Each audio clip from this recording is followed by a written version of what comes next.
Hello welcome back to our channel. இன்றைக்கி நம்ம என்ன பார்க்க போகிறோம்னா ஸ்கின் கேரோட டிப்ஸ் தான் பார்க்க போகிறோம். என்னடா இது பால் மாதிரி இருக்குன்னு பார்க்குறீங்களா? வேறு ஒன்றும் இல்லை, பாலை நம்ம காய்ச்சும் போது மேலே வரக்கூடிய பாலாடை தான் இது. கூட வேறு எதுவுமே மிக்ஸ் பண்ண தேவையில்லை. இதை பாலாடையை நல்லா மிக்ஸ் பண்ணி எடுத்துகிட்டு நம்ம ஃபேஸில் அப்ளை பண்ண போகிறோம்.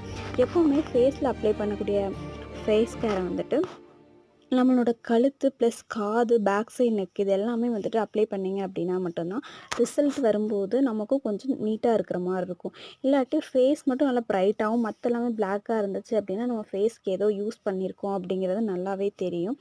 நான் இந்த ஃபேஸ் பேக் யூஸ் பண்ணுறதுக்கு ரீசன் என்னென்னு பார்த்தீங்கன்னா, ஆக்சுவலாக நெக்ஸ்ட் மந்த் மேரேஜுங்கிறனால நான் என்னோடய ஃபேஸ் ரொம்பவுமே சென்சிட்டிவாக இருக்குது. எந்த ஒரு கெமிக்கல்ஸுமே அப்ளை பண்ணால் ஃபேஸ் ஒத்துக்க மாட்டேக்கு.